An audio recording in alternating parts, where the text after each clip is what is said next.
ini saya ingin mengajak sahabat semua belajar nih mengenai sistem saraf pusat. Ya. Jadi dalam ilmu kedokteran, ilmu tubuh manusia, kita kenal ada sistem saraf pusat dan sistem saraf tepi. Ini yang mengatur pergerakan kita dalam kegiatan sehari-hari, aktivitas sehari-hari. Ya, sistem saraf pusat itu apa? Ya, terdiri dari otak. Ini, ya. Kalau kita lihat, nah selama ini kita hanya tahu yang kepala nih, nih ya, sahabat. Nah, ini otak kita kalau dibuka, kepala ternyata begini, ya. Nah, kemudian ada yang namanya medula spinalis atau sumsum tulang. Kalau semudah itulah setidaknya ya orang-orang bilang medula spinalis ini ada semacam batang panjang yang menghubungkan otak, batang otak sampai ke bagian tulang ekor. Ya, jadi dia rumbai-rumbai saraf seperti ini. Ya, jadi medula spinalis ini semacam batang gitu ya. Karena ada nanti istilah di atas batang otak, panjang penerusan batangnya sampai ke daerah tubuh keluar dari otak itu namanya medula spinalis. Ya, nanti dia akan mengeluarkan jaras-jaras sarafnya ke badan kita, ke tangan dan ke kaki yang kita kenal saraf perifer. Ya, nah ada dua saraf pusat. Sahabat, sekarang akan saya ajak mengenal bagaimana otak itu sendiri. Otak, ya, bagian dari saraf pusat terdiri dari otak besar dan otak kecil, cerebrum dan cerebellum. Ya, cerebrum otak besar, cerebellum otak kecil. Ya, nah ternyata otak besar ini, cerebrum ini ada dua, dua belahan atau hemisfer namanya. Hemisfer kanan, hemisfer kiri. Otak belah kanan, otak belah kiri. Nah, begini dia. Masya Allah, betapa luar biasa Allah menciptakan itu ya. Otak itu terbelah dua, ya. Kalau disatukan, ternyata mirip apa, sahabat? Seperti orang sujud. Masya Allah, ya. Betapa otak yang mulia ini ditempatkan di tempat tertinggi dari kepala kita, bahkan kita hanya bisa menundukkannya hanya kepada Tuhan Sang Khalik, Allah SWT. Dia juga menunjukkan, mengingatkan kita betapa dia pun sujud, ya, mirip seperti orang sujud. Ya, jadi belahan itu tidak terbelah begitu saja, tetapi dia ada hubungan, di antaranya ada corpus callosum, jembatan penghubungnya. Di bawahnya adalah sistem limbik dan kemudian adalah batang otak. Ya, sahabat, saya akan mengajarkan tentang sistem limbik dan batang otak pada pertemuan berikutnya. Namun hari ini saya akan mengajar tentang bagian-bagian dari otak besar atau cerebrum itu.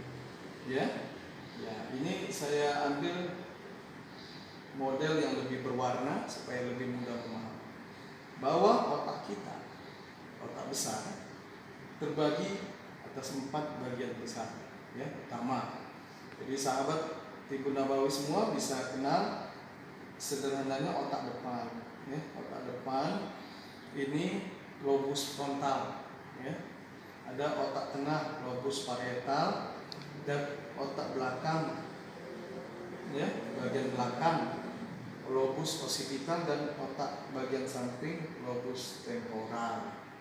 Ya, kalau ini namanya otak kecil yang kita sebut cerebellum tadi ya. Oke, jadi otak besar cerebellum tadi, lobus frontal, parietal, temporal, dan occipital.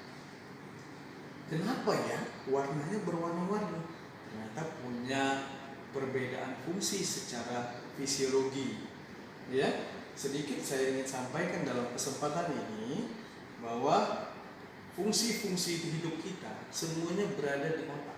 Otak ini stasiun tempat stimulus rangsangan dari tubuh kita, dari mata, panca indera, dari tangan, kaki, organ-organ dan sebagainya, semua nyandarnya di otak. Ya, Baik. Dan sedikit saya kenalkan tentang panca indera, bahwa penglihatan kita ada stasiun stimulusnya di otak, ya. Itu di belakang otak belakang, di lobus occipital, ya. Nah, stasiun itu semua berada di korteks. Korteks itu pinggir, ya. Pinggir dari organ otak itu korteks otak namanya, ya, atau korteks cerebri. Jadi kalau kita makan semangka, pernah tahu semangka? Nah, yang merahnya itu adalah medula, yang hijau dekat kulit terluar namanya korteks. Nah, jadi pinggiran otak itu namanya korteks cerebri. Inilah bagian struktur otak yang menerima rangsangan informasi atau stimulus dari tubuh kita. Nah, kalau penglihatan nih yang hijau ini visual, area visual korteks occipital, ya, ada area visual di belakang. Jadi apa yang kita lihat itu semuanya akan dihantarkan ke korteks visual. Kemudian nanti akan dihantarkan ke bagian sistem limbik, memori jangka pendek, memori jangka panjang. Jadi kalau saat kita belajar, kita akan mengingatnya, ada hitungan, ada rumus dan sebagainya, kita akan mengingat, oh seperti itu. Kita ingat di memori jangka panjang, jangka pendek, rasional. Tapi kalau kita melihat sebuah kesedihan, sebuah kebahagiaan, itu akan tersimpan dalam memori kita juga, memori emosional di amigdala, ya. Jadi kalau memori rasional tadi ada juga disimpan, dan nanti memori emosional juga ada disimpan, ya. Di mana itu? Di sistem limbik. Nanti akan saya jelaskan di video berikutnya. Nah, kemudian ada area pendengaran, ya. Panca indera yang lain pendengaran itu ada di lobus temporal, ternyata di otak yang samping. Kemudian area bicara, ya, ada di lobus frontal dekat dengan lobus temporal, ya. Ini di atas jambang ini sekitar, ya. Kalau ini di atas telinga, ya. Kemudian kalau ini di belakang, ya. Kalau yang area atas, bagian otak atas atau tengah ini, ya, dekat dengan titik ilmu mungkis, ya. Ini adalah area sensoris, ya. Jadi semua rasa raba, kita bisa merasa panas, dingin, halus, getar dan sebagainya dihantar ke otak bagian tengah ini, lobus parietal, ya, dekat dengan umum gis point, ya. Baik. Kemudian ada area gerak juga gitu. Kemudian area gerak dan area kecerdasan ini di area apa? Titik alyafu, ya. Disinilah peran bagaimana bekam bisa mempengaruhi fungsi bagian organ itu, ya. Alyafu, fungsi gerak, ya. Kemudian kognitif, kecerdasan, ya, dan ketangkasan, ya. Nah, di sini alyafu ini sangat baik pada kasus stroke dan sebagainya. Nanti akan saya jelaskan pada video saya berikutnya. Maka ikuti terus, like and subscribe, ya. Insya Allah kita akan kembangkan lagi mengenal ilmu tubuh manusia dan kaitannya dengan bekam.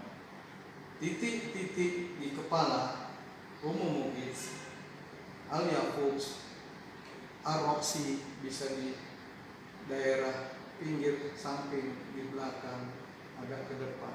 Ini semua bermanfaat sesuai dengan fungsi-fungsi di sekitarnya, ditinjau dari titik poin.